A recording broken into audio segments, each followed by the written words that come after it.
So I'm doing the RIST update. We have been quite busy with RIST. We just finished our 153rd meeting of the RIST activity group, and that does not count some of the ad hoc group meetings that we've had. Recently, we've had a whole bunch of those. The little ad hoc group off of the RIST group has been reading on a weekly basis for about the last 3 months. So we've had many, many meetings dealing with RIST. So the RIST activity group meets every Wednesday at 11 a.m. Eastern time. We've been meeting since April of 2017. And persons or companies who are interested in participating in RIST development are invited to join the meetings. We're looking for more people to be involved, even though we are well into it. We're certainly looking for more companies to participate. The more the merrier, the more that helps the standards come along and advance.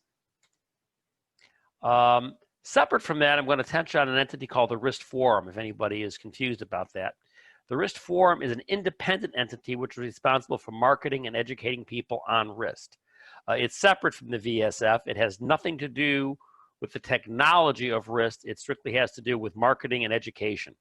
I've had some people say, what's RIST and the VSF versus the RIST Forum? So if anybody out there is not familiar with it, that's what the differentiation is. So when you see RIST Forum, even though it has the same wonderful logo, originally designed by Bob Rule's daughter, it is the marketing entity of RIST and educational entity. So that's what that is. So what have we done with RIST recently? Well, we started off back in 2018 when we published TRO 6-1, which is the simple profile of RIST. After that, we came up with the main profile, which we published which was published earlier this year on March 10th of 2020, just prior to this year's, right around this year's VidTrans, this year's VidTrans as opposed to next year's VidTrans, which may not happen. However, then we went back on June 25th of this year and updated TRO 6-1, the simple profile. And in a minute, I'll explain what we did with the update. Once again, this is software. Is it ever truly done? Almost never. We have updates. We find ways to improve it. I wish, we could all say that you write a piece of software and you say, that is the best that anybody could ever do. But you find things that you can always do better. And that is the nature of the business. Then on August 5th of this year, we published the levels annex to the main profile. And in a moment, I'll explain what that is. This is not a new TR. This is a supplement to help explain and to help people through dealing with the main profile. As these technologies get more advanced, they get more complicated. And whatever we can do to help people along and clarify things and make it easy for the users, we do. And we are currently working on the advanced profile. The timeline for having that done is for VidTrans 2021 or thereabouts. Work continues on that, which we are meeting weekly on, and more to that just in a moment. So. And I got to keep this to 5 minutes. So TRO 6-1, we had the original profile in 2018. We updated it on June 25th of 2020. The only thing we did in the update, the difference between the original 2018 version and the simple profile is the current document is the addition of with operational RTT echo messages. The document in section 5.2.6 and some changes in language to be more accurate about the normative and informative provisions of the document. The purpose of this optional message is to provide a mechanism whereby RIST receiver can measure the round trip time between itself and the RIST sender. This information may be used for the RIST receiver to optimize its NAC request as network conditions change. That's the sum of the change we made to it. It was something we felt that was necessary. The way it's implemented, it's fully backwards compatible with legacy equipment. So if somebody has stuff written to the original version and somebody has something written to the new version, it will work compliant with the original version, so there's no interoperability issues.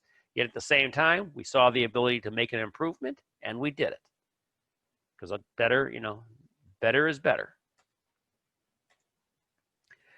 The other thing we have is the levels annex to the main profile. So the levels annex, the VS TRO 6-2 RIST main profile includes a number of major and minor features. Not every vendor will implement every feature in the main profile. This could cause confusion in the marketplace, causing devices implementing different sets of features to interoperate at some levels, but not others.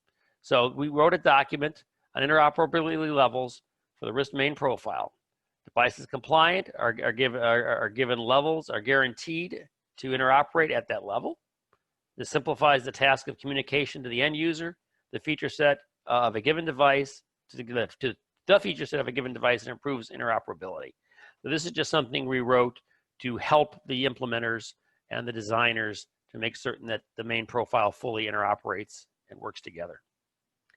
Here's a brief overview. I won't bother reading it because I've only got about 2 minutes left of the levels, showing what we do within the simple profile, which is available, the main profile, and the overview of the advanced profile feature set, which we are currently working on.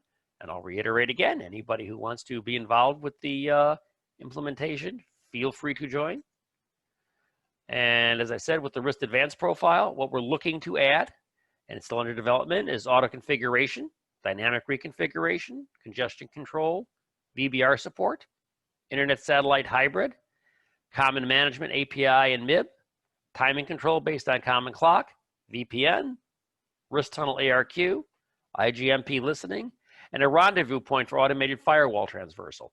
That's something we're doing where you could have a meet-me point so that both of your signals could theoretically be an outgoing, and therefore it helps you get around firewalls if you're having to deal with that where you happen to be, feeding RIST from. For more information on RIST and the VSF, you can go to vsf.tv. And for more information on the RIST forum, you can go to rist.tv. I know I'm a bit quick here, but I only had 5 minutes, and that's what I was able to squeeze in. Okay, that's great. Thank you, Rick. We do have a quick question. Yeah. And it's from John Schalberg. John is asking, for those who are new to the fray, these TR things, they're technical recommendations, correct? Correct.